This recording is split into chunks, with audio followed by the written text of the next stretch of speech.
Me encanta ver esta nueva tendencia que hay en la América Latina de tener interés en las ideas liberales, que son realmente, digamos, no es una doctrina económica, sino que es una manera de vivir, es una manera de ver la vida, es una manera de tener ciertos principios y pensar que se deben de aplicar.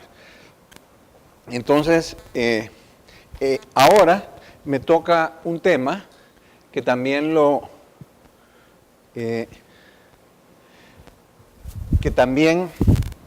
traté en la vez anterior en Buenos Aires y que ha seguido, digamos, el tema sigue estando como muy de actualidad.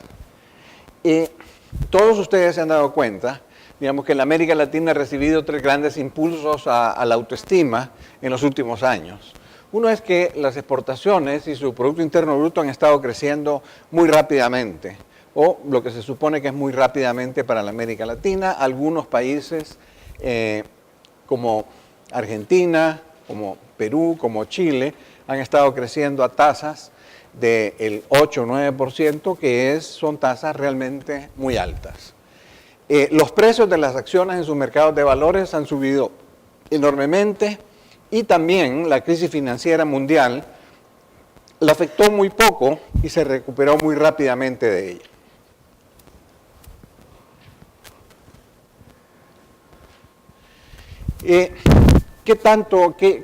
¿De qué magnitudes estamos hablando?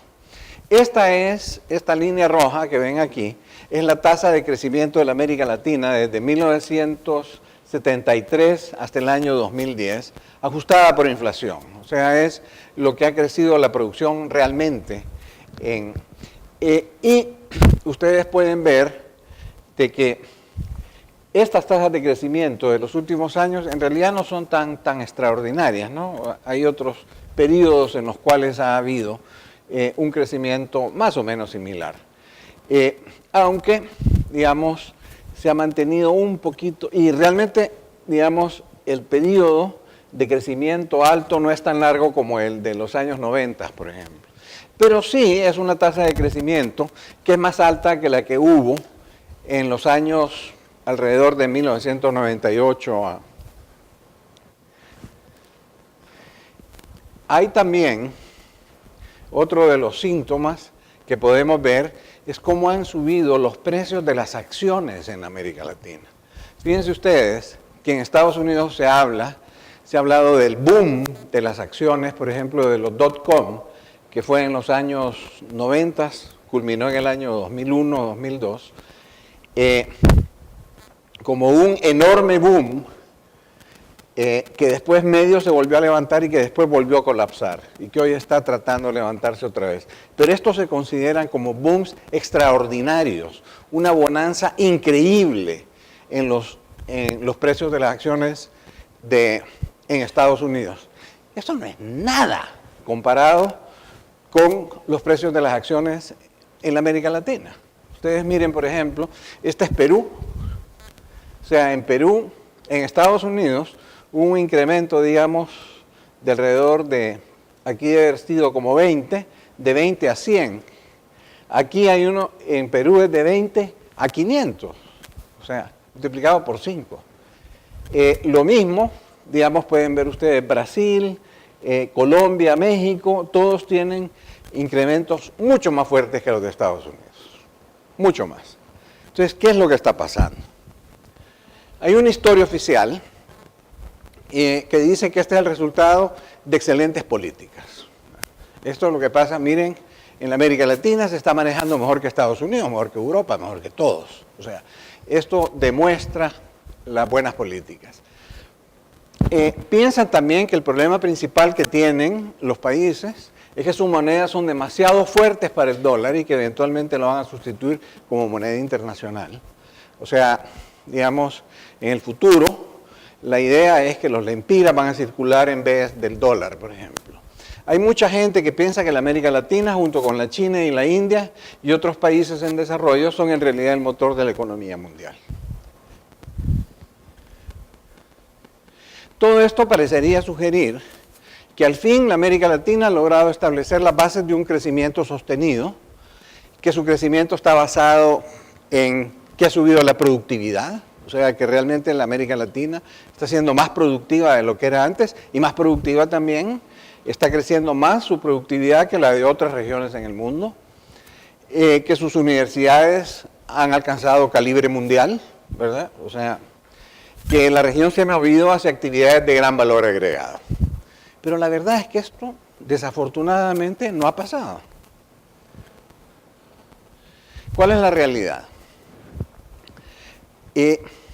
La verdad es que, si ustedes miran, este crecimiento alto de la América Latina, que empezó allá por el año 2003, no tiene nada que ver con aumentos en la competitividad.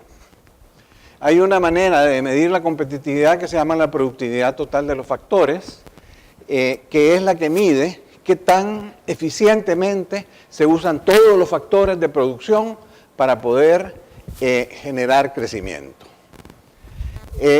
Entonces, si fuera cierto de que la América Latina está creciendo porque está subiendo la productividad, los países que han tenido, primero, la región debería estar creciendo en la productividad total de los factores, eso debería estar aumentando. Pero además los países que tienen mejor productividad de los factores deberían de estar creciendo más, ¿no es cierto? O sea, porque si esa fuera la razón por la que está creciendo, entonces si un país tiene más productividad total de los factores que otro país, ese país debería estar creciendo más. Y resulta que es al revés. Fíjense ustedes, aquí está la productividad total de los factores como porcentaje de la de Estados Unidos. Y aquí tenemos la tasa de crecimiento de las exportaciones, desde el año 2003 al año 2009. Y ustedes ven que los países que tienen mejor productividad total son los que han crecido menos. Y que los que han crecido más son los que tienen menor productividad. O sea, los que son menos productivos son los que han crecido más. Entonces, es al revés. Entonces, no es cierto que sea por la productividad.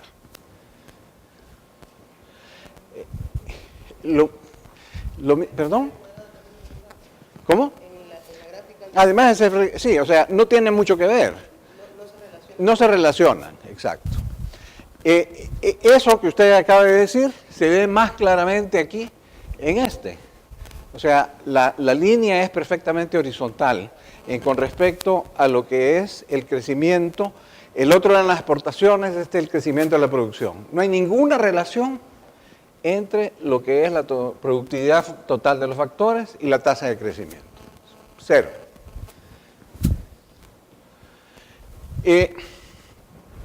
También podemos usar otros indicadores, ¿verdad? Busquemos otro indicador de competitividad y para ver si en ese otro indicador sí encontramos alguna relación.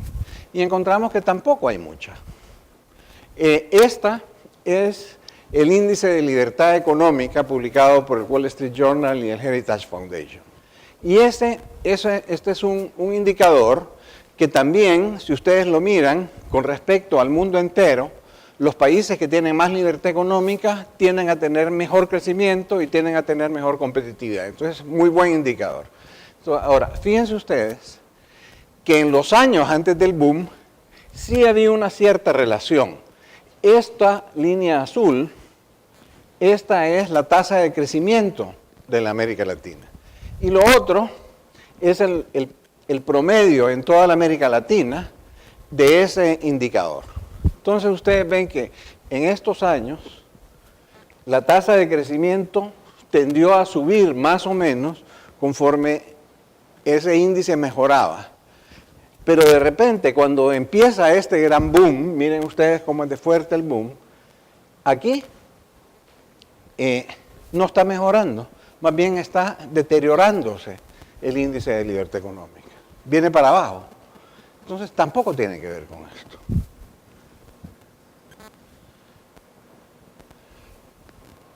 No solo eso, la mayor parte de los países cayeron en su calificación del índice cuando la región estaba creciendo más. Este es el primer periodo que les mostré, en donde ustedes es del 2000, entre el 1995 y el año 2000, de aquí para allá, las líneas están de aquí para allá son los países que están mejorando en el índice, ¿verdad? Entonces, miren cómo la mayor parte de la América Latina estaba mejorando en el índice. Y ahora es al revés. La mayor parte están deteriorándose. Tampoco hay relación en ese sentido.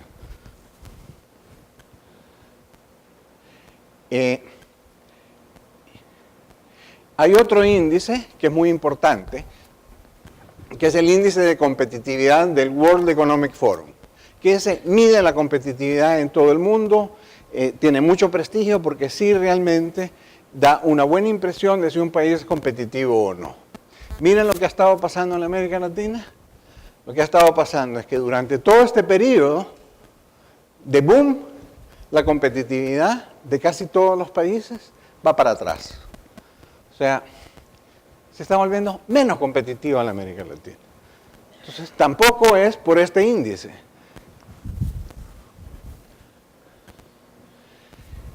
Entonces, busquemos otra explicación. No es porque está mejorando, no es porque la competitividad, no es mejor productividad, no es que realmente estemos, si ustedes miran, digamos, si ha mejorado la calidad de las universidades, no ha mejorado mayor cosa. Entonces, no está en eso el secreto. ¿El secreto en qué está? En lo que ha sucedido toda la vida en América Latina, en que han subido los precios de los productos primarios, que son los productos de los cuales vive la América Latina. Entonces, hay un país que exporta oro, ha subido el precio del oro. Entonces, bueno, eso le ha causado un boom, ¿verdad? Se exporta petróleo también, ¿verdad? Pero no tiene nada que ver con políticas, no tiene nada con incremento en competitividad. Y aquí lo pueden ver ustedes. Estos son los precios de los productos primarios. Miren ustedes cómo en los primeros años, va desde el 92 hasta el año 2000, sube primero y luego se estancan los precios. Y eso es lo que pasa con el PIB. Y cuando estos entran en el boom, también entra en boom el crecimiento de las economías. La correlación del crecimiento con estos precios ha sido bastante alta. Miren ustedes, aquí tienen las exportaciones y allá tienen el Producto Interno Bruto per cápita. Y ustedes miran cómo, este es el año 1993 hasta el año 2009, cómo ustedes ven cómo suben y bajan las exportaciones de la América Latina y cómo eso sigue los precios de los productos primarios. Y también el PIB. Cuando suben los precios de los productos primarios, sube el PIB. Y cuando bajan, bajan. Entonces, eso es lo que sucede. No hay genios aquí, no hay genialidad. Simplemente lo que hay es suerte.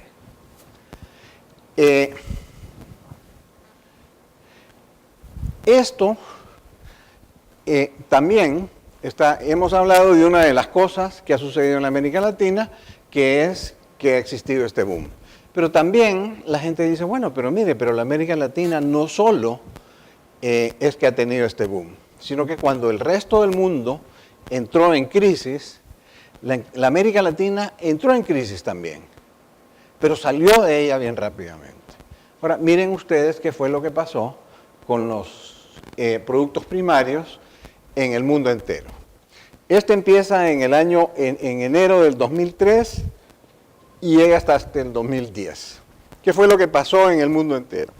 Hubo un gran boom de ciertos productos en Estados Unidos y en el resto del mundo.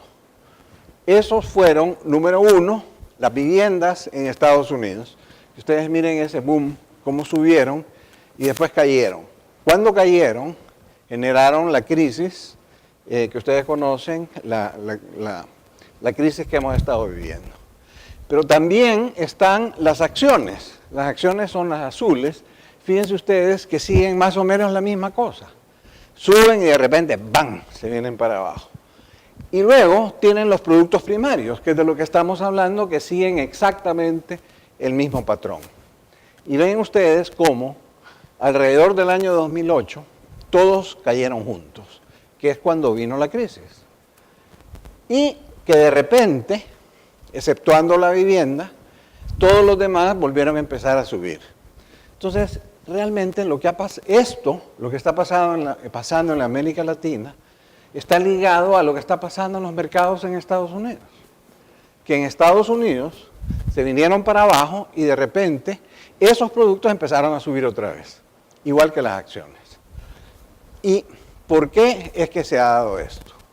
Se ha dado esto porque hay una creación monetaria excesiva en Estados Unidos, porque el Banco Central de Estados Unidos está emitiendo muy fuertemente dólares y ese dinero se va a comprar commodities y a comprar acciones y genera este proceso.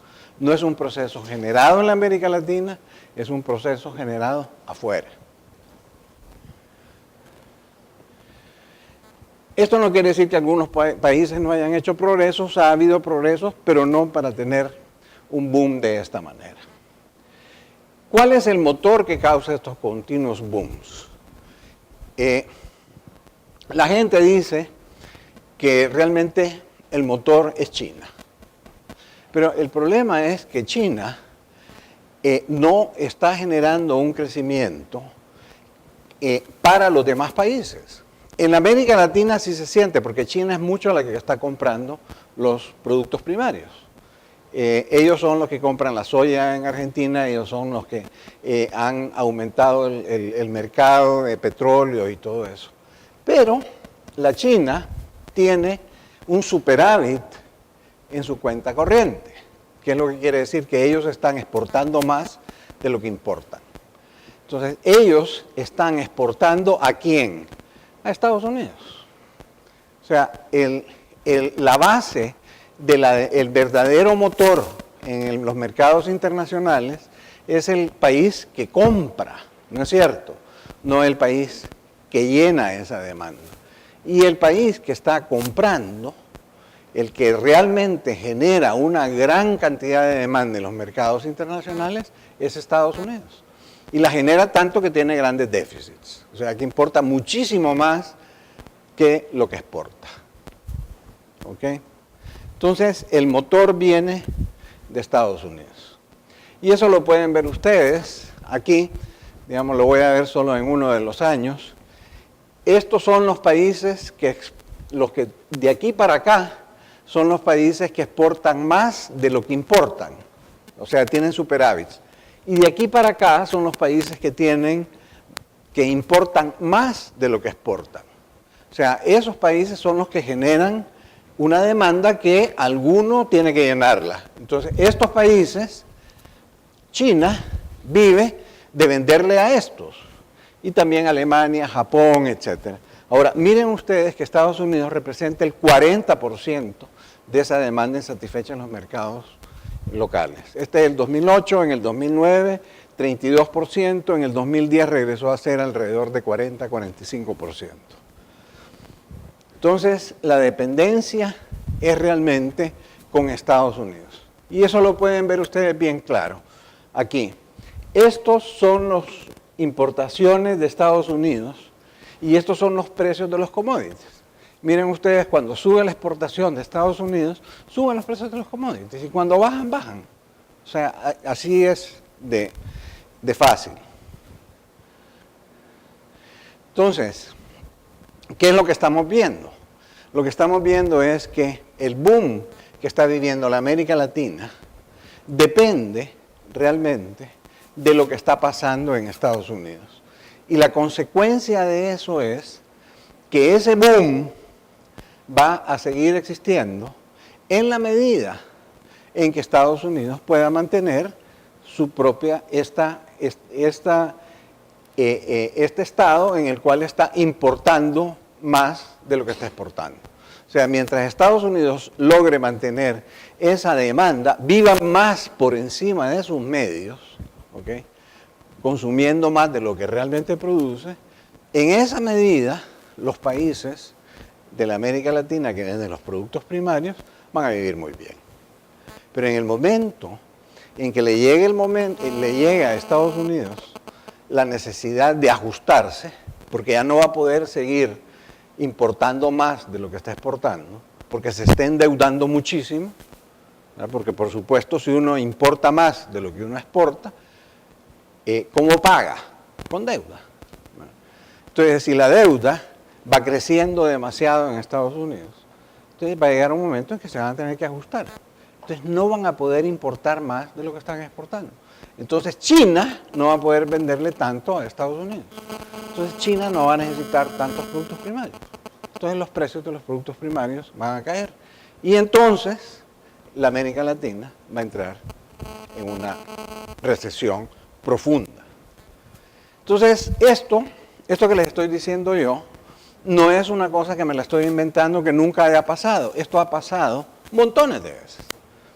Esta ha sido la historia de la América Latina realmente. Porque la América Latina nunca entró a la revolución industrial, nunca cambió su dependencia a bienes que dependan del cerebro y no de que valgan o no valgan en los mercados internacionales simplemente porque otros las procesan. Entonces, América Latina se quedó para siempre produciendo los productos primarios. Entonces, la América Latina ha pasado por estos booms y por estas recesiones o depresiones muchas veces antes. Entonces, una de esas veces es la que pasó en los años 70, en los cuales sucedió lo mismo. O sea, Estados Unidos empezó a gastar mucho, en ese momento fue por la guerra de Vietnam, empezó a gastar mucho, empezó a importar muchísimo más de lo que exportaba y entonces hubo un gran boom de los productos primarios. Y eso, de repente, llegó un momento, todo eso es lo que ustedes ven aquí subiendo hacia allá. Subían los precios. Aquí está la inflación general, pero también pasaba con los productos primarios, hasta que de repente Estados Unidos decidió que iba a ajustar. ¿Y cómo ajustó? Subiendo la tasa de interés. Cuando sube la tasa de interés, el crédito baja en Estados Unidos y al bajar el crédito hay menos inversión y la economía se contrae. Miren ustedes lo que pasó. Se vino para abajo. O sea, violentamente. De la misma, así como subió, así bajó. Ustedes pueden ver aquí cómo la tasa de interés es la azul y la inflación es la roja. Cuando subieron la tasa de interés, miren ustedes, llega un momento en que le rompe la columna vertebral de la inflación y se viene para abajo. Esto, fíjense bien ustedes, allá les hablé de la inflación, estos son los precios. La inflación es la tasa a la que cambian los precios. Estos son los precios. Entonces, aquí están, por ejemplo, los metales. Es la línea azul, sube un montón. En este momento, igual que ahora, decían, no, esto así va a ser para siempre, los metales van a valer mucho porque simplemente ha cambiado.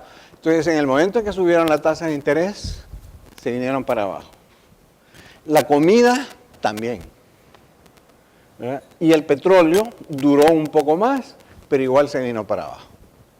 Entonces, de lo que estamos hablando que puede pasar cuando Estados Unidos decide que va a ajustar su consumo, el resultado es que el consumo generado en el mundo se viene para abajo y entonces se vienen para abajo los precios. Fíjense ustedes, en esta gráfica, por ejemplo, esta compara los precios de las acciones en el mercado de Estados Unidos, que es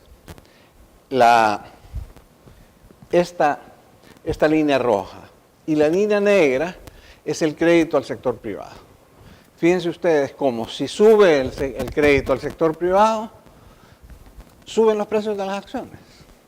Y si baja el crédito al sector privado, bajan los precios de las acciones.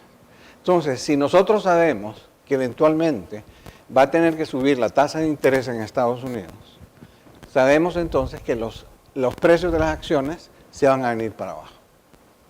E igual se van a venir para abajo los precios de los commodities.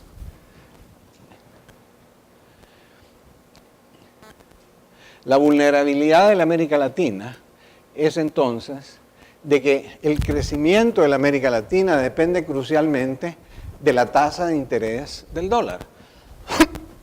Si esta tasa sube, la demanda en Estados Unidos va a caer y se cerrará el déficit que tiene Estados Unidos, los precios de los productos primarios y su volumen van a caer y el capital se va a ir de América Latina también. Y esto ha pasado también muchas veces, en donde los gringos deciden, ellos andan buscando, digamos, cada quien en el mercado de capitales, hay fondos de pensiones, hay fondos de inversión, etcétera, que andan buscando donde pueden ganar mejores tasas de interés. Entonces, en cierto momento, cuando las tasas de interés están muy bajas en Estados Unidos, buscan afuera. Pero cuando vuelven a subir en Estados Unidos, lo vuelven a traer a Estados Unidos porque lo consideran siempre una inversión más segura.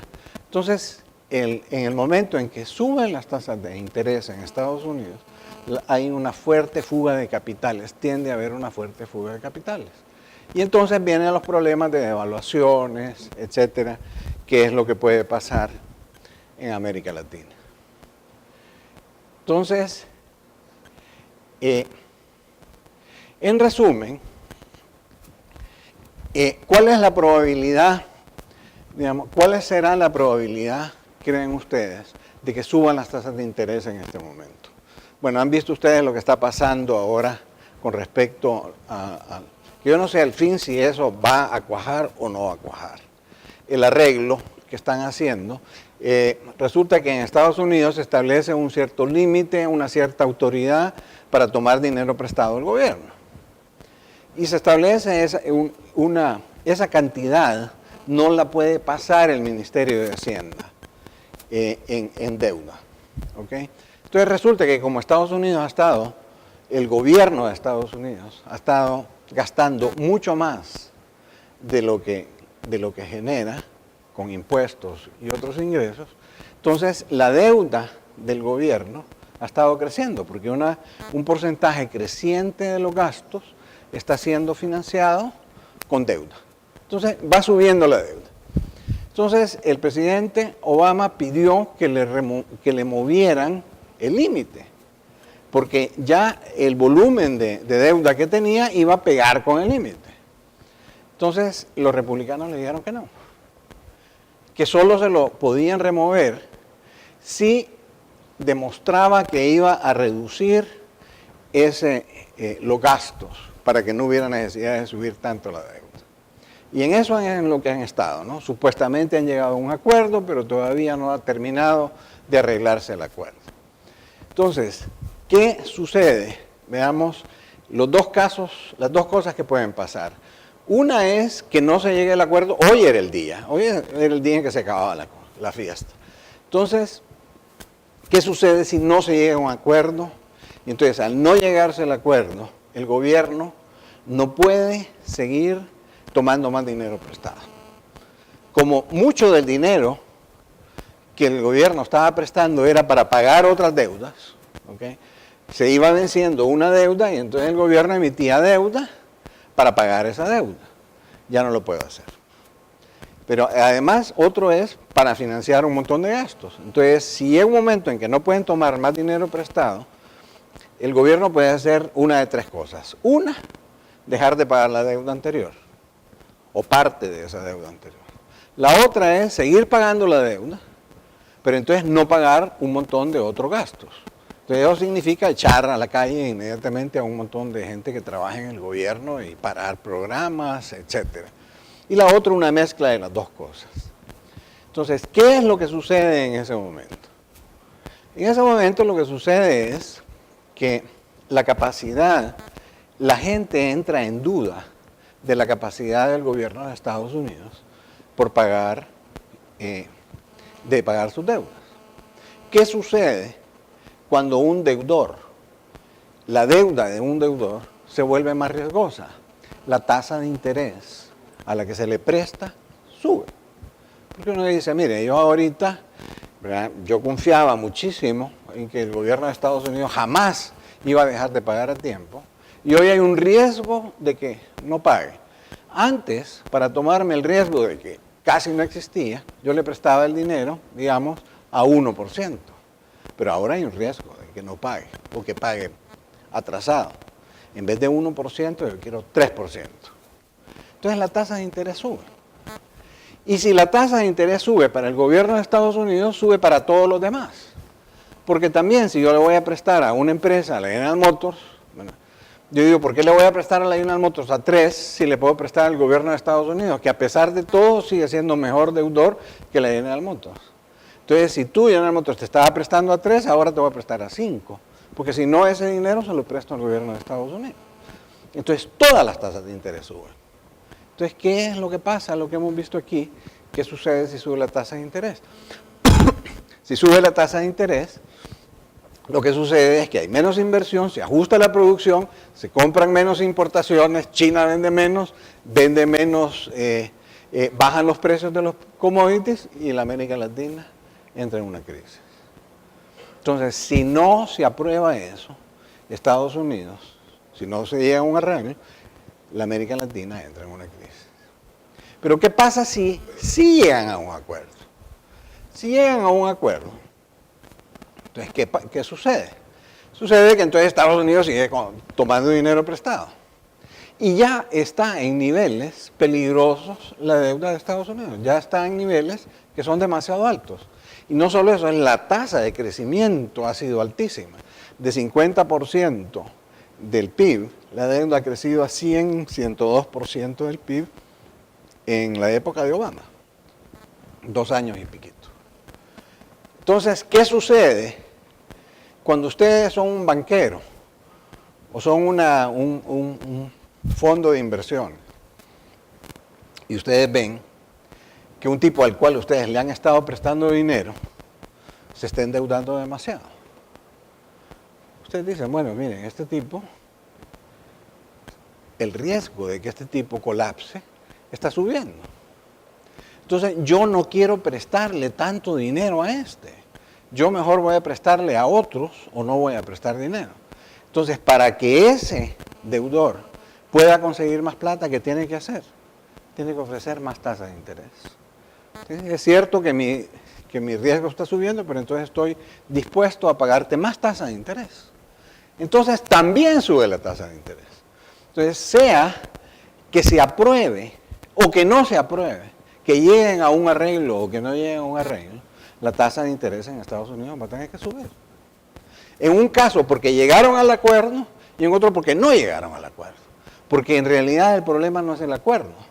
El problema es que Estados Unidos tiene una deuda demasiado alta. Y entonces tiene que ajustarse a ya no seguir tomando dinero, tanto dinero. Y para hacer ese ajuste tiene que subir la tasa de interés. Entonces, ¿cuál es lo que nosotros podemos pensar? Hay varias lecciones en esto para la América Latina. Primero, que nosotros, en general, no todos los países, El Salvador, por ejemplo, casi no exporta productos primarios. Pero la mayor parte de la América Latina ha tenido esta gran bonanza. ¿Y en qué se ocupó esa bonanza que eventualmente va a terminar? Se hubiera podido haber ocupado, ¿verdad?, para realmente mejorar el capital de la región. Invertirlo en mejorar la educación de la gente, en aquellas cosas que cuando se terminara el boom realmente podían ayudar a seguir creciendo de una manera fuerte. No se ocupó para eso, se reventó. En general, en la América Latina se reventó en programas que se llaman sociales, pero que realmente no mejoran a la gente, sino que en puras transferencias, regalos de dinero. La otra es que la América Latina ha caído en regímenes, muchos países han caído en regímenes que no son democráticos, en regímenes que les están quitando las libertades, en regímenes que están haciendo una payasada de las constituciones. Pero aceptaron todos esos cambios porque pensaron, estos tipos saben manejar la economía porque estamos creciendo bien rápido. Y ni siquiera estaban creciendo por eso. No era por ellos. Lo que tuvieron era simplemente la suerte de estar en el poder cuando en Estados Unidos se degeneraran en la creación de dinero y hubiera un boom de precios. Entonces, en el fondo,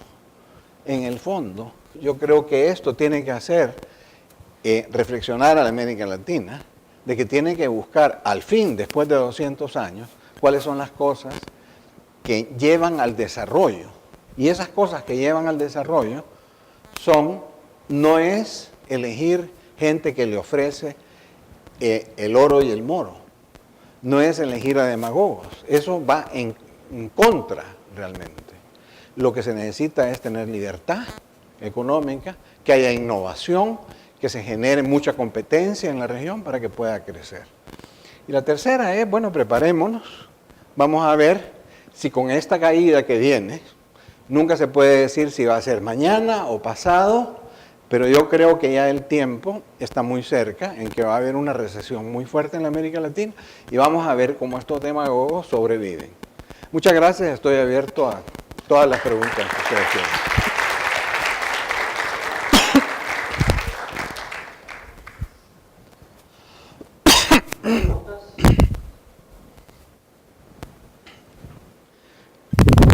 Muchas gracias por venir. Quería hacer una pregunta respecto a lo que usted acaba de mencionar sobre el ajuste de los Estados Unidos, en este caso, el problema económico que tiene debería ser el aumento en las tasas de interés. Mientras que, bueno, yo ido viendo que debería ser la solución, la reducción sobre todo en gastos militares y en gastos como de Medicare y Medicaid. ¿Es esta la solución correcta? ¿Debería aplicarse la misma fórmula en América Latina con este tipo de reducción que tienen unas consecuencias sociales? Sí, digamos, lo que pasa es que la tasa de interés es como un resumen de todas las cosas que hay que hacer. O sea, en cualquiera de las maneras en que se ajuste el gobierno va a tener que subir la tasa de interés. Bueno, pero estoy totalmente de acuerdo de que el ajuste primario es un ajuste fiscal. O sea, el gobierno tiene que gastar menos de lo que le ingresa. ¿Okay? Ahora, en ese ajuste se habla mucho de los gastos militares. Digamos, se puede bajar en cualquier cosa. Al fin y al cabo todo el dinero es verde, ¿no? Y se ahorra uno en un lado o ahorra en el otro, como ahorro siempre es lo mismo.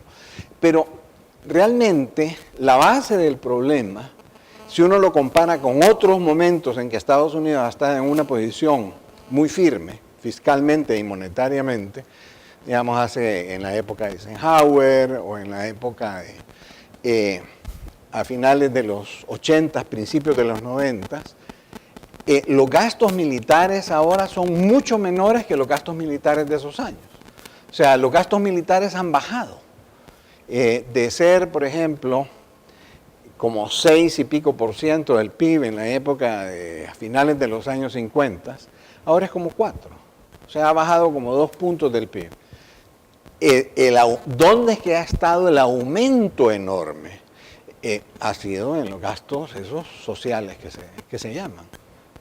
Ahora, esos gastos sociales, cada vez que se han hecho análisis de quiénes son los que realmente reciben los gastos sociales, no se ha encontrado ninguna correlación de mejora en situaciones sociales con la cantidad de dinero que se ha gastado.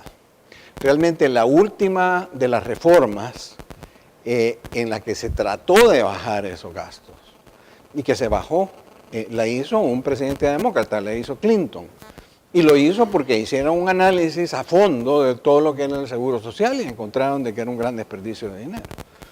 Que había mucho gasto, digamos, estaban los subsidios, estaban concentrados en gente que no era realmente la gente pobre, sino que era gente que podía. E incluso, digamos, los subsidios a la agricultura, por ejemplo, que se dice, bueno, eso ayuda a los pobres, pequeños. Agricultores en Estados Unidos, la mayor parte, se van a empresas gigantescas. Entonces, si tú quieres, digamos, realmente reducir sustancialmente los gastos, no los vas a poder reducir solo en defensa. Ponle tú que cuánto puede reducir sus gastos de defensa Estados Unidos. lo puede reducir quizás del 4 al 3.5%. Pero siendo una potencia global es muy difícil que pueda bajar. Pero en el otro gastan 20, 25% del PIB, ¿okay? 40, 30% del PIB. Ahí es donde está la carne, donde se puede reducir.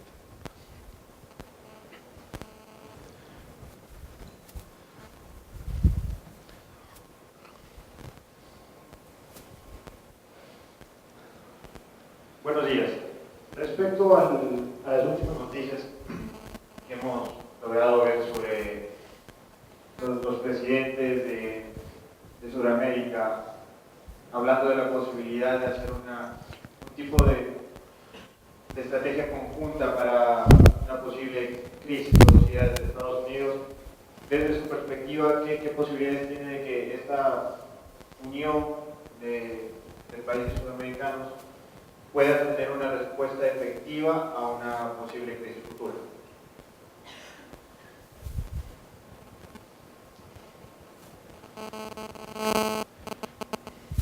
Gracias. Yo creo que cero. Las probabilidades son cero. O sea, y aquí estamos hablando, digamos, en primer lugar estamos hablando de magnitudes. La economía de Estados Unidos es más o menos la tercera parte de la economía mundial. ¿Okay? Entonces, la posibilidad, si Estados Unidos ha sido el motor, porque ha estado gastando más de lo que exporta, ¿verdad? Entonces eso ha hecho que haya trabajo para otros, ¿verdad? Para que haya un montón de demanda de otros que dicen vendámosle a Estados Unidos. Y Estados Unidos, para eso, la única manera en la cual podría reaccionar la América Latina, ¿verdad? Podría ser diciendo, hoy nosotros vamos a ser el motor del mundo. Nosotros vamos a gastar más de lo que producimos. O sea, lo que va a faltar es eso. Alguien que... Entonces, si usted calcula las reservas de Estados Unidos para poder hacer eso, las reservas se les van como en 6 meses. O sea, si ellos empiezan a gastar al nivel al que gastaba Estados Unidos por encima de sus ingresos, las reservas de la América Latina se van, pero rapidísimo. Póngale entre 6 meses y 1 año. Si incluimos a China, ¿ok? Si incluimos a China, entonces durarían 2 o 3 años esa reserva. Pero entonces puede decir usted, bueno, entonces, pero ellos pueden tomar dinero prestado. Pero la verdad es que hay una gran diferencia entre Estados Unidos y, digamos, Brasil. Supóngase que viene Brasil y viene Estados Unidos y dice, bueno, yo voy a seguir gastando más de lo que me ingresa, de lo que exporto. ¿Y voy a pagar con qué? Yo pago con dólares. Si al fin y al cabo, la moneda internacional en la que se cotiza todo es en dólares. Y la gente acepta los dólares. Si usted dice, vaya, mire, yo voy a importar carros chinos. Y le dicen, bueno, ¿y cómo me va a pagar? Entonces, yo le voy a pagar con dólares. Se lo aceptan. Ahora, diga usted que lo va a pagar con cruceros o con, ¿cómo se llama?, con reales. La gente dice, no, mire, no me puede pagar en euros o en dólares, o quizás en yenes, pero reales no se los acepto. O sea, ¿por qué le voy a aceptar yo a usted reales si yo solo puedo gastar reales en Brasil? Y al fin y al cabo, fíjense ustedes, esto ha cambiado un poco, porque han cambiado las tasas de cambio, ¿verdad?, de las monedas. Pero la última vez que chequeé esto, hace unos 4 o 5 años, encontré 3 economías que eran más o menos del mismo tamaño, que eran Brasil, Holanda, que solo tiene 16 millones de habitantes, y la ciudad de Nueva York. O sea, la ciudad de Nueva York hace 5 años tenía el mismo Producto Interno Bruto que toda la economía de Brasil. Ese es el tamaño, esos son los tamaños de lo que estamos hablando. Todavía si uno busca, digamos, el banco más grande de la América Latina y lo quiere comparar con alguien en el sistema financiero norteamericano, eso es un banco en Pittsburgh. O sea, no es en Nueva York, no es en Chicago, no es en Los Ángeles, no es en... O sea, es en Pittsburgh. O sea, estamos hablando de que el tamaño, para que usted se dé cuenta, los reaseguros de toda la América Latina, eso le da una idea de cuánto valen los activos de toda la América Latina, ¿no? Porque es de seguros de riesgos. Son entre el 1 y el 2% de los reaseguros de todo el mundo. O sea, como porcentaje de la riqueza. Nosotros somos demasiado chiquitos, aún las economías más grandes que nosotros tenemos. Todos juntos, 2% en los reaseguros. Entonces, es muy difícil que la gente le acepte a usted un pago en soles peruanos. Si usted va a comprar carros en Japón, es bien difícil que le acepten una moneda latinoamericana. No se la aceptan. Le aceptan yenes o dólares. Entonces, la capacidad que tienen estas monedas de endeudarse en dólares es muy baja para las cantidades de las que estamos hablando. Entonces, no hay posibilidad, digamos. Y por otro lado, lo que podría hacer sería eso que le digo. Ahora, podrían empezar a venderse y comprarse entre ellos mismos para mantener altos los precios. Pero yo le aseguro que Ecuador no estaría muy contento de seguirle comprando, digamos, hierro o cobre a Chile para que Chile venda caro su cobre cuando en los mercados internacionales ha bajado el precio. Entonces, no hay nada que realmente... Don Manuel, ayer de la charla que di hablaba sobre la importancia de la libertad económica en América Latina, cómo algunos países han reformado sus economías, como Chile, como Salvador, Perú, mientras que otros más bien han retrocedido dramáticamente. Usted, señor, también como índice de Heritage, un montón de países han retrocedido en los últimos años. De la charla suya pareciera darse a entender de que no importa en esa reforma, lo que importa simplemente es la política monetaria de Estados Unidos o el consumo de Estados Unidos. ¿Esa es la lectura correcta? No,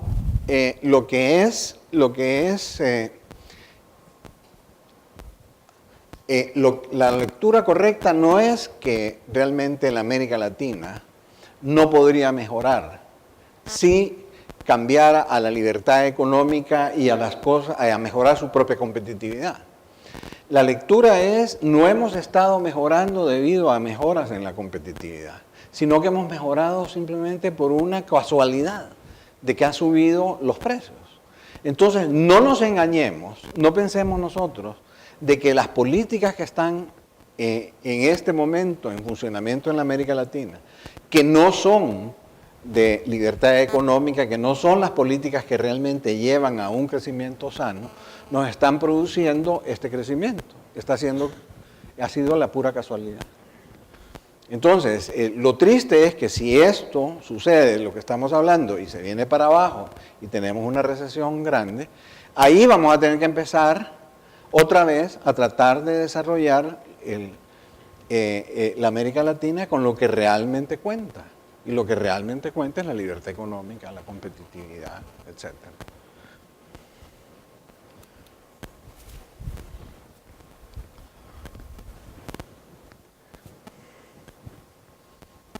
Buenos días. Durante el periodo 2003-2006, aquí en el país se crearon algunos fondos en los cuales se ahorraban todos los excedentes de este boom de los commodities.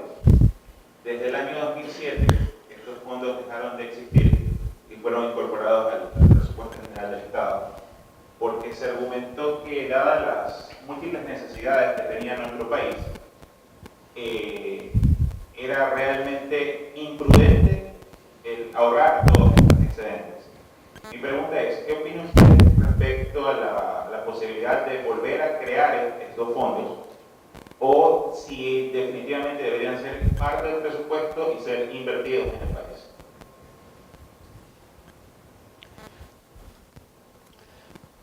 Sí, mire, yo creo que, bueno, está el caso de Chile, ¿no? En Chile lo han hecho, en Chile tienen un fondo específico con nombre y todo eso. En Perú lo han hecho, pero sin ponerle nombre. En Perú han acumulado una cantidad bien grande de reservas, digamos, cosa que han hecho también varios de los países de Asia. Aunque esos, pero hay una gran diferencia. Mire, ustedes pueden pensar, vaya, si nosotros aquí en este país o en un país latinoamericano, nosotros nos defendemos de que algún día van a bajar los productos primarios, estableciendo un fondo de ese tipo, ¿estamos más protegidos nosotros o Malasia? Que Malasia lo que hizo fue invertir en universidades. Que Malasia lo que ha hecho fue invertir en mejorar la libertad económica del país. O, digamos, si no es Malasia, puede ser Tailandia, muchos de esos países en los cuales la inversión ha sido en mejorar las condiciones en las cuales se hacen los negocios. O Singapur, por ejemplo. Singapur no tiene un fondo de ese tipo. Pero la gran diferencia, digamos, de Singapur entre en los últimos 40 años, cuando Singapur se independizó, el Banco Mundial escribió un reporte económico, el primer reporte económico, y dijo que Singapur no era viable. O sea, este país no es viable, es una locura. A ver, los ingleses se fueron, son unos irresponsables, se deberían de haber quedado y seguir manejando este país porque realmente no es viable.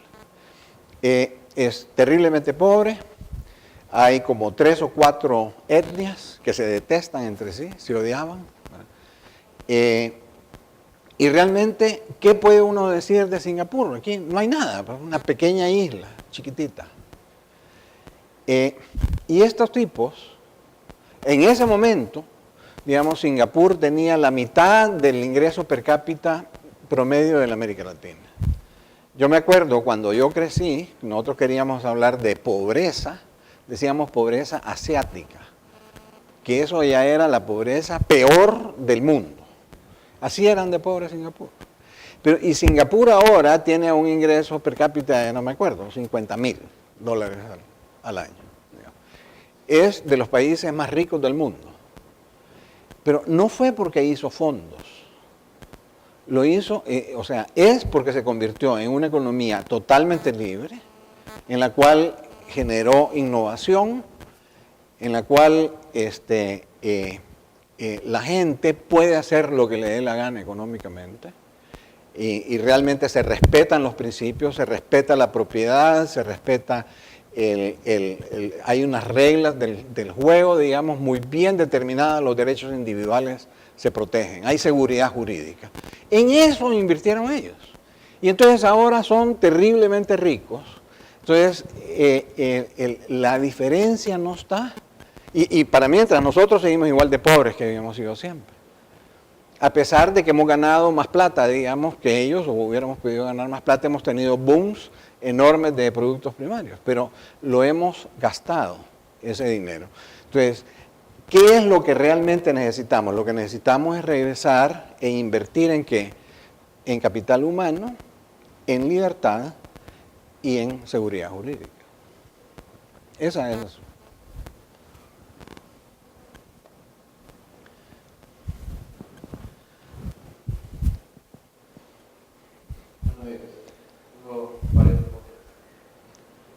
La una con respecto a las tasas de interés, la teoría de descuento. Quiero saber si ahorita su módico cuesta tercero el 0.25% la tasa de interés. Si es que ha llegado a esos niveles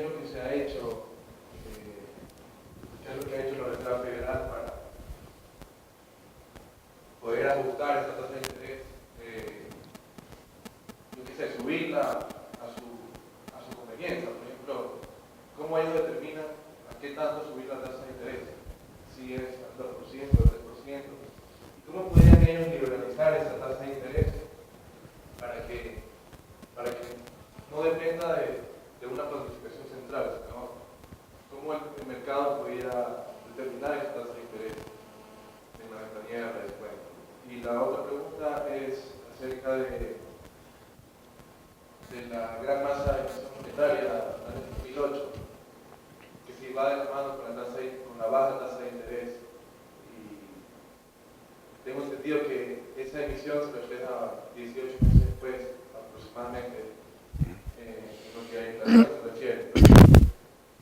Estamos ya en agosto, ya se fueron 18 meses y ya va a llegar un momento en que el gobierno diga no vamos a emitir más dinero y vamos a hacer tasas de interés. Es importante que mencione la explicación que usted dio en Buenos Aires sobre la política de la Fed y cómo ha tirado dinero a tratar de resolver. Sí.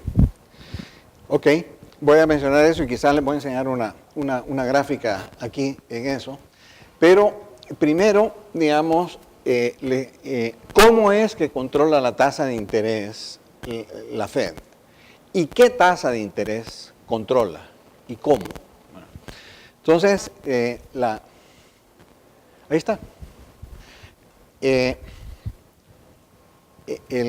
La Reserva Federal controla nada más la tasa de corto plazo. ¿Okay? ¿Y cómo es que controla eso? Tiene dos tasas de interés que las controla la Reserva Federal. Una es la que se llama la tasa de descuento. La tasa de descuento es una tasa en la cual la Reserva Federal está dispuesta a prestarle a un banco que le dé garantías razonables. ¿Okay? Esa es la que sirve, por ejemplo, supuestamente si hay una crisis bancaria, ¿okay? Que un banco necesita mucho dinero de repente, que no tiene el efectivo, no es que esté insolvente, porque tiene buenos activos, le ha prestado a gente que le va a pagar, pero no tiene el efectivo, porque le están pidiendo dinero los depositantes, por ejemplo, y tiene que pagarlos. Entonces se va a la Reserva Federal, le da los préstamos en garantía y la Reserva Federal le presta dinero a una tasa que la fija la misma Reserva Federal. ¿Okay? Entonces, esa es una manera. Es una manera que casi no se usa. ¿Por qué? Porque a los bancos no les gusta tomar dinero prestado de la Reserva Federal, porque eso ya huele a que tienen problemas. Entonces, si un banco va a la Reserva Federal y presta de la Reserva Federal, se empieza a regar el rumor, este banco está a punto de quebrar. Entonces la gente empieza a retirarle dinero y ya no quieren hacer negocio con ellos, por eso, porque ya huele que puede quebrar. Entonces nadie usa eso. Entonces esa no funciona mayormente. La otra manera es que controla la tasa de interés a la cual se prestan los bancos, entre ellos, overnight, a cortísimo plazo. ¿Cómo es que controla eso? Lo controla con operaciones de mercado abierto, que se llama. O sea, usa el mercado para controlarlo. Supónganse ustedes, y esas operaciones de mercado abierto las hace con deuda del gobierno de Estados Unidos, con bonos. ¿Verdad? Entonces, ¿cómo es que lo hace? Supónganse ustedes que la tasa de interés está muy alta para lo que quiere la Reserva Federal. Supóngase usted que está en 5%. Y dice, yo lo quiero a bajar a 3%. Entonces, ¿cómo es que hace, qué hace la Reserva Federal? La Reserva Federal, los bancos manejan su liquidez, tienen una parte de su liquidez en efectivo y otra parte de su liquidez la tienen en deuda del gobierno de Estados Unidos. Compran bonos del gobierno de Estados Unidos. ¿Por qué? Porque ellos saben de que la gente confía en esos bonos. Y como confían tanto, son líquidos. Así que usted en el momento en que los quiere vender, usted los vende. Siempre va a haber un montón de gente que se los va a comprar. Es casi como tener efectivo. La única diferencia es que le pagan un poquito de tasa de interés. Póngale que le pagan 2%, una cosa así. Entonces usted tiene un montón de dinero ahí. Entonces, ¿qué es lo que hace la Reserva Federal para bajar la tasa de interés? Dice, le voy a comprar los bonos. Y entonces empieza a comprar bonos en el mercado a una tasa, ¿verdad?, que hace que sea a un precio que sea atractivo para los bancos para vender los bonos. Entonces, supónganse que los bancos habían comprado los bonos a 100. Y entonces sale la Reserva Federal y los empieza a comprar a 105. Entonces, vendámoselo. Entonces se lo venden. Entonces, ¿con qué se lo paga? Con efectivo. Entonces, cuando se lo paga con efectivo, los bancos, ¿qué hacen con ese efectivo? Lo que hacen es prestárselo. Entonces, hay más crédito. Entonces, ¿qué fue lo que sucedió? Lo que sucedió es que cuando compra, bajó la tasa de interés. Y también la otra alternativa, bajó la tasa de interés. ¿Por qué? Porque usted le subió el precio al bono. Digamos, usted tenía un bono que le había costado 95. ¿Okay? Y eso quiere decir 95% de su valor. ¿Okay? Entonces, valía 100, al final, cuando se vence el bono, a usted le van a dar 100. Usted lo había comprado en 95.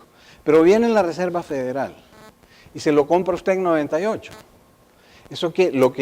Eso equivale a bajarle la tasa de interés a ese bono.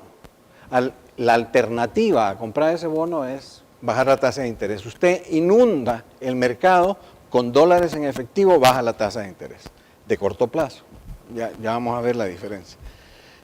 En cambio, si resulta que usted quiere subir la tasa de interés, entonces la Reserva Federal lo que hace es vender bonos.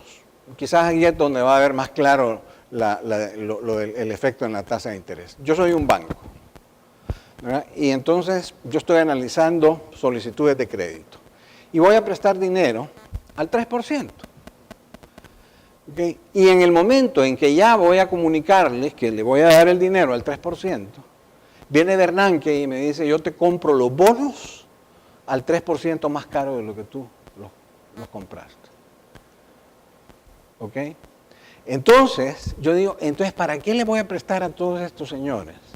Que para mí es un riesgo prestarles dinero, si puedo comprar deuda de Estados Unidos, que supuestamente es muy segura, entonces, y la puedo comprar y voy a ganar lo mismo que si se los presto a ustedes. Voy a ganar el 3%. Entonces, para que yo les preste a ustedes me tienen que pagar una tasa de interés más alta. Entonces, ¡pum!, ahí subió la tasa de interés. No sé si es claro.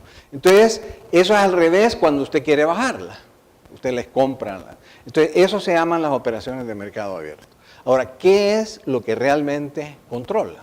Lo que realmente controla son las operaciones de corto plazo de los bancos. Porque ya cuando usted está hablando de que yo soy el banco, yo les voy a prestar a ustedes a 20 años. Que usted me viene a pedir una casa, quiere comprar una casa a 20 años. O quiere poner una empresa y tiene que comprar maquinaria a 20 años. Yo ya no tomo mi decisión sobre cuál es la política de tasas de interés de la Reserva Federal este día. Yo ya pienso, bueno, este tipo de Bernanke en 20 años va a estar muerto, o ya no va a estar en el poder, a saber cómo van a ser las condiciones. Entonces yo lo que pienso es, yo puedo perder mi camisa si yo le presto a usted al 5% y la inflación es 7%. Porque entonces el dinero va a estar perdiendo valor más que la tasa de interés que me van a estar pagando a mí. Yo se lo voy a estar prestando a usted. Usted me va a estar pagando el 5% y la inflación va a ser el 7%. Cada vez voy a comprar menos con esa cantidad de dinero que yo le he prestado. Entonces, no me importa lo que está haciendo ahora Bernanke. Si yo creo que la tasa va a subir, ¿me pagas el 8 o no te lo presto? O me pagas el 10, porque creo que va a haber inflación. Entonces, el Banco Central no controla la tasa de largo plazo. Y esa tasa de interés es la que empieza a subir cuando la gente empieza a pensar que va a haber inflación. Y esa es la más importante para la inversión. Entonces, llega un momento, digamos, si la gente, en un momento de gran confianza en que usted piensa que el presidente de la Reserva Federal o la junta directiva de la Reserva Federal son gente muy consciente, que van a mantener el valor de la moneda, usted dice, bueno, aquí no va a haber mucha inflación, yo presto dinero. Pero si usted ve que es un loco, ¿verdad?, que cada vez crea más dinero y todo, realmente hay un momento en que dice, este loco de verdad va a generar una inflación. Y entonces usted sube la tasa de interés aunque ellos no la están subiendo. Y ese es lo que yo creo que puede pasar. O sea, yo no creo que Bernanke va a él a subir la tasa de interés. Yo creo que va a subir en el mercado, ella sola. Porque ya está subiendo la tasa de inflación en Estados Unidos. Esta era una pregunta. ¿Y la otra era? Ah, sí, la emisión monetaria. Por aquí lo teníamos. ¿Qué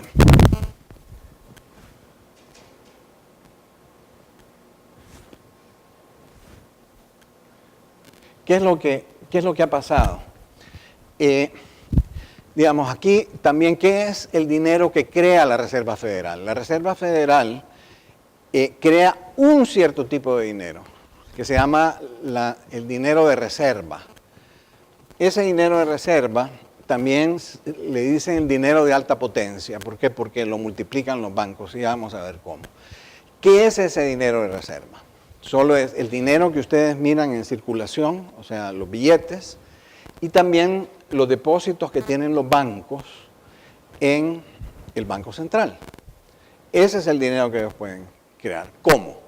Porque en el momento en que, por ejemplo, la Reserva Federal les compra a los bancos, les compra unos bonos, ¿cómo se los paga? Se los paga porque el banco, digamos que es el Citi, le compra unos bonos al Citi. Entonces, se los paga porque el Citi tiene una cuenta en la Reserva Federal y le dice, te voy a depositar en tu cuenta 20 billones de dólares, que es lo que valían los bonos que le compró. Y ese dinero, ¿cómo existe? Existe simplemente porque la Reserva dice, porque yo digo, ¿okay? Porque yo digo que ahora la Reserva Federal, tú tenés depositado en mi cuenta, en la cuenta que tenés conmigo, yo firmo un papelito y eso quiere decir de que ya tenés 20 mil millones de dólares más. Entonces, ese dinero lo agarran los bancos y lo prestan. ¿Okay? Entonces, cuando lo prestan los bancos, la gente que recibe eso, supóngase que va a comprar una casa, va y compra la casa y pagan la casa. El que vendió la casa quería comprar una lancha y quería comprar un avión. Entonces agarra ese dinero, se deposita en el sistema bancario y el tipo viene y compra su lancha y compra su... Entonces el que vendía la lancha y el otro también depositan otra vez en el sistema bancario. Y otra vez se vuelve a dar crédito. Entonces por eso es que se dice que el sistema bancario multiplica, ¿verdad? El dinero. Pero la base está en el dinero que creó el Banco Central. Ahora miren ustedes, aquí venía creando el dinero el Banco Central. Y de repente, cuando se vino la crisis, creó una cantidad enorme de dinero para contrarrestar la crisis. Miren ustedes cómo subió esa cantidad de dinero creada por los bancos, por el Banco Central. Enorme, más que se duplicó, digamos de 22.000 a... Estos son la base monetaria que subió de 900 a 2.100, más que se duplicó. Ahora, ¿qué fue lo que pasó? ¿Qué es lo que ha pasado? Esto es, este leveraging que se ve aquí, es cuánto es que los bancos y el sistema financiero multiplica el dinero creado por el Banco Central. Y vean ustedes cómo esto fue subiendo, y cuando vino la crisis se vino para abajo. ¿Qué quiere decir esto? Que los bancos agarraron el dinero que les estaba dando la Reserva Federal y no lo prestaron. O sea, se quedaron con ese dinero. Y eso es lo que ha estado sucediendo. Ahora, imagínense ustedes qué pasa si de repente los bancos deciden que van a usar ese dinero. O sea, se va a más que duplicar el volumen de crédito en todo el mundo. Y entonces la tasa de inflación puede ser realmente enorme. No sé si eso.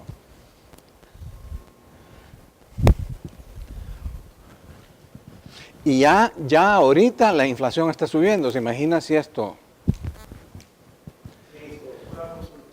En el Ecuador actualmente estamos viviendo, digamos, en términos muy coloquiales, una farra, pero resulta que a nivel económico, pero más adelante, cuando esto se acabe, por alguna razón, digamos, legal, física, de cualquier tipo se acabe este régimen, va a llegar un momento en que el Chaki lo tendremos que pagar todos nosotros. Sí. ¿Cuáles son las medidas que usted cree que se deben considerar en el Ecuador a partir de que este régimen deje de estar en el poder por cualquier causa? Hablando de la francachela local, no de la de Estados Unidos. Ya, bueno, sí, bueno, yo creo que definitivamente estas son oportunidades fantásticas las que ha tenido la América Latina. O sea, supónganse ustedes, yo no sé si ustedes han visto las estadísticas, por ejemplo, de las universidades. La América Latina creo que tiene una universidad entre las 200 mejores del mundo. Una. O sea, Singapur tiene 2. Suiza tiene 4. ¿Okay? Suiza, que es así la cosita, tiene 4, pero miren lo que es Suiza. Holanda debe tener 4 o 5. O sea, y nosotros no estamos desarrollando. Entonces, yo creo que lo que deberíamos de hacer es realmente, número uno, liberalizar lo más que se pueda la economía, aprovechar que en este momento no se está viviendo un momento muy difícil, ¿verdad?, para liberalizarlo lo más posible. Claro, porque comparado con lo que viene, entonces realmente hay que liberalizar y hay que invertir en educación, ¿verdad? Y hay que invertir en el verdadero tipo de educación. Ahora, en esto yo creo que es bien importante también hacerles ver que dentro de las mejores universidades del mundo, la mayor parte son privadas. ¿Okay? O sea,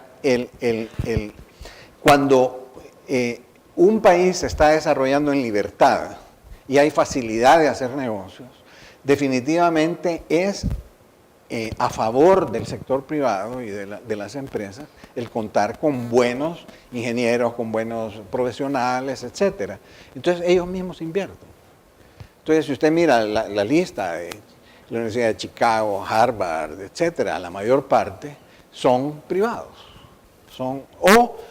Muchas veces son estatales pero fondeadas por privados, de una manera voluntaria. Entonces, para mí, esa es la verdadera manera de contrarrestar una crisis como esa.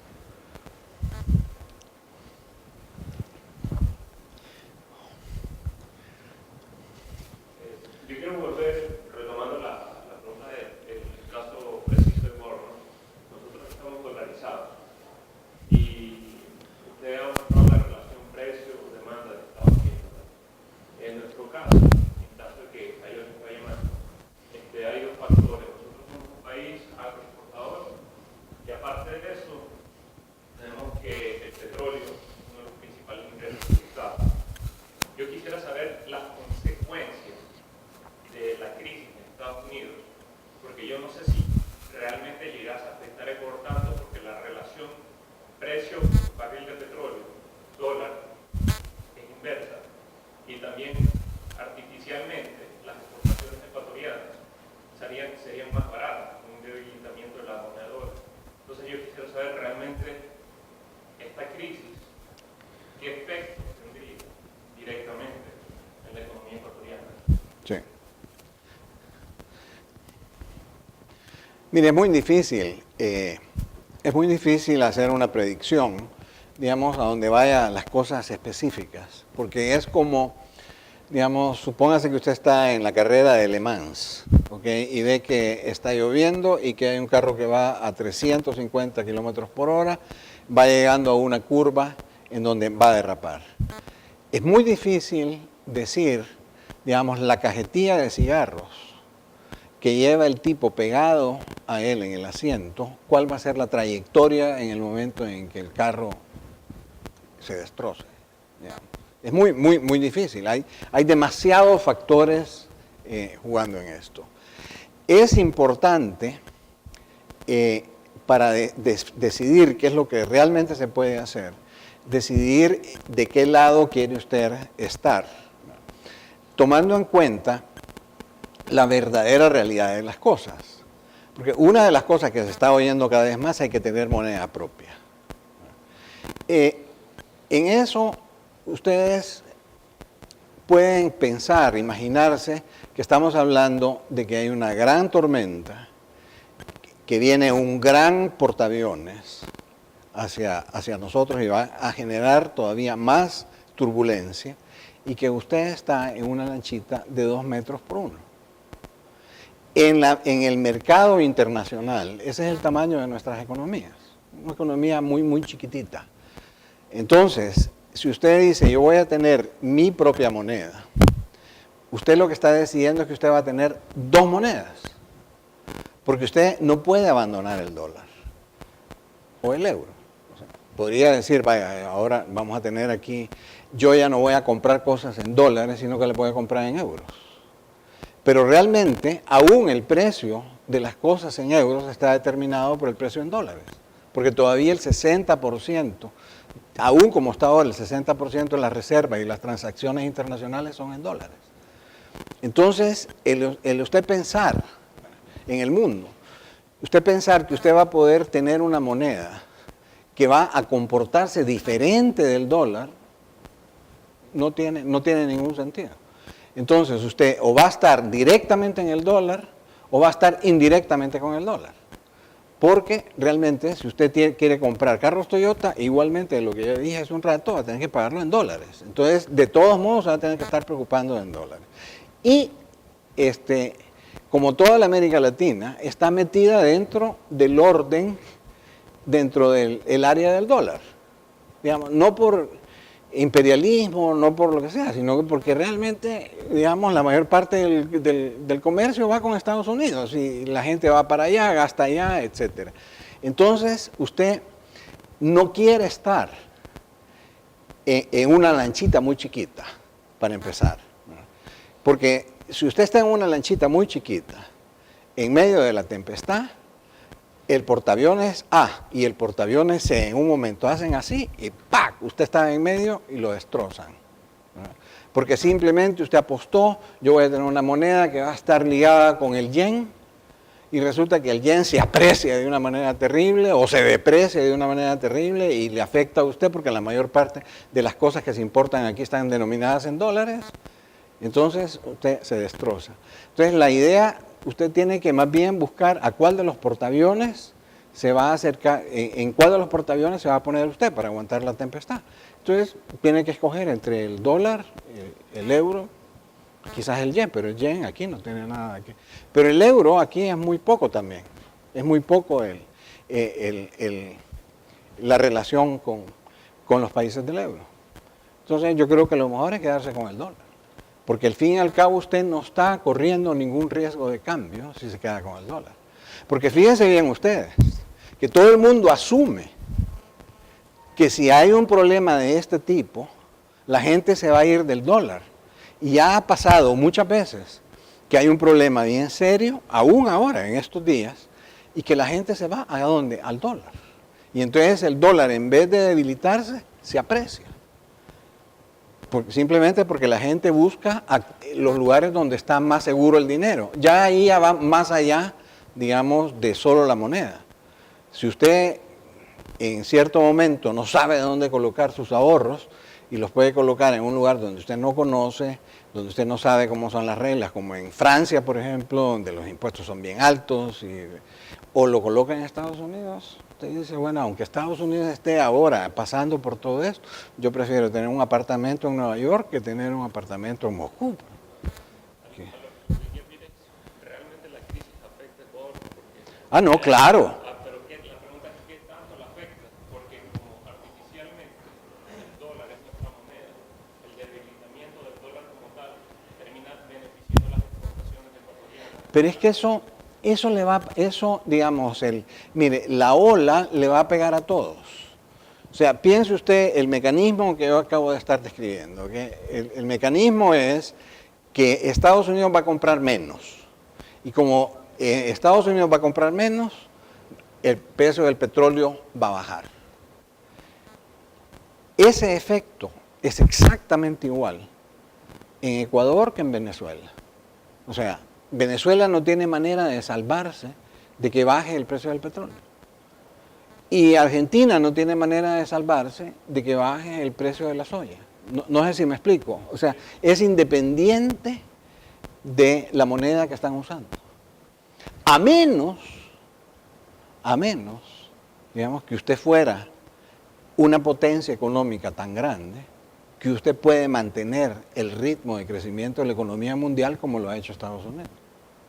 Pero obviamente ningún país en la América Latina tiene esa capacidad. Además, Estados Unidos, recuerden ustedes que a pesar de que no hay ningún país que se satisfaga en todas sus cuestiones económicas, Estados Unidos tiene una diversidad de producción increíble. Usted puede comprar lo que le dé la gana en Estados Unidos, entonces usted usando el dólar puede comprar en cualquier parte de Estados Unidos, puede comprar millones de cosas en Estados Unidos. En cambio, si usted tuviera sucres en Ecuador, ¿qué hace con los sucres? Nada. Entonces la demanda por su moneda en medio de una crisis probablemente va a bajar. ¿Qué es lo que va a pasar? Va a haber un montón de devaluaciones. Entonces la tasa de interés va a subir más todavía. En esos países que va a haber menos inversión y va a haber más fuga de capitales. Si usted pensara, digamos, que en este momento de que va a haber una crisis y que le pega a Ecuador, ¿va? Y que va a bajar el precio del petróleo, bueno, eso nos va a pegar. Pero además, usted empieza, si tuvieran una moneda propia, dice, además de eso, aquí puede haber una devaluación. ¿Qué es lo que hace el promedio de la gente? Saca el dinero, se lleva el dinero. Entonces la tasa de interés sube más todavía de lo que va a subir en los países dolarizados. Entonces es peor la crisis. En los países no dolarizados va a ser peor que en los dolarizados. Okay. Buenos días. Mi pregunta va en que a raíz de todo esto que se ha desatado en Estados Unidos y el nivel de crisis que se está tratando de afrontar, la gente, o sea, se ha desatado una suerte de quiebre del oro. Entonces todo el mundo dice que la inversión más segura sería el oro. El otro día estaba viendo un artículo y hacía una relación entre que evidentemente el oro es la inversión más segura que se puede hacer, pero había cosas, por ejemplo, un violín en Stradivarius o quién sabe, un jugador de fútbol, que en los últimos años han sido inversiones más beneficiosas que él. Pero entonces la pregunta está ahí, o sea, ante un inminente debilitamiento de la moneda del dólar, ¿qué sería lo más inteligente? ¿Invertir en qué? Si lo supiera. Realmente es muy difícil saberlo, ¿verdad? Pero sí, definitivamente el dólar está subiendo de valor muy fuertemente. Y yo creo que en estas cosas es muy difícil, ¿verdad? Porque uno puede entrar también a alguna especulación de este tipo, puede entrar tarde, ¿verdad? Y entonces hay unos tipos que antes valía $200 el oro y ahora vale 1.600. Y los tipos están felices. Y usted entra, lo compra a 1.600 y baja a 1.500. Entonces el tipo se quedó dichoso porque se quedó de 200 a 1.500, pero usted lo compró a 1.600 y lo tuvo que vender a 1.500. Entonces se puede perder. Pero la demanda del oro tiene dos componentes. Hay un componente de puramente especulativo de que porque el dólar, y fíjese que el oro es la defensa que hay a la depreciación de todas las monedas. ¿Ok? Porque fíjense ustedes de que hay dos riesgos distintos. Uno es que usted esté en dólares y que el dólar se deprecie relativo al euro. Ese es un tipo. Y el otro tipo es que se deprecie también el euro. ¿Ok? Y que entonces el dólar se deprecie más que el euro, pero que también el euro pierda valor. Entonces, ¿cómo se defiende usted de eso? Se puede defender o con activos reales, con empresas o cosas por el estilo, o se puede defender con oro. Porque el oro, cuando hay inflación y todo, tiende a subir. Pero también hay otra cosa que está pasando. Si ustedes recuerdan, digamos, ustedes probablemente, a la edad de ustedes, jamás en la vida oyeron del estándar del oro. O sea, de regresar a que el oro esté ligado a la creación monetaria. Y durante muchos años eso se consideró una locura. O sea, porque hubo una época en la cual estaba ligado al oro. Y cuando se apartó el oro, todo el mundo dijo, vaya, ya nos independizamos de una cosa que era irracional, ahora los bancos centrales van a manejar todo bien, ¿verdad? Y realmente qué tontería era lo del oro. Y resulta que el oro se suponía que había causado la depresión de los años 30. Y ahora resulta que otra vez nos estamos metiendo en unos líos igual de feos, digamos, que los de los años 30. Todavía no a esa gravedad, pero muy feos. Y de repente empieza a salir gente, premios Nobel, como Robert Mundell, que fue el que se inventó la idea de las monedas flotantes que no tuvieran nada que ver con el oro. Ahora el tipo dice que hay que regresar al oro. Y el presidente del Banco Mundial dice también que hay que regresar al oro. Y otros están diciendo que hay que regresar al oro. ¿Por qué? Porque en los años en los cuales hemos estado independientes del oro, que es como desde 1970 para ahora, lo que hemos tenido es una carrera degenerada, desbocada a crear dinero. Y hemos terminado en estos booms y en estas cosas y en estos problemas que tenemos. Entonces hay mucha gente también que está apostando que la demanda por oro va a subir, no solo por la inflación en las otras, sino que porque los bancos centrales van a tener que comprar oro para poder emitir dinero. ¿Por qué? Porque el oro, en los sistemas de oro lo que hacen es que usted tenga que tener un respaldo de oro para emitir dinero. Solo si usted tiene oro puede emitir dinero. Y entonces eso hace que internacionalmente, si un país está gastando mucho, tenga que acumular oro. Y para acumular oro usted tiene que bajar la creación monetaria. Entonces automáticamente se balancea el sistema sin necesitar un fondo monetario ni nada. La creación monetaria se estabiliza porque es la oferta y la demanda de oro la que lo estabiliza. Muchas gracias.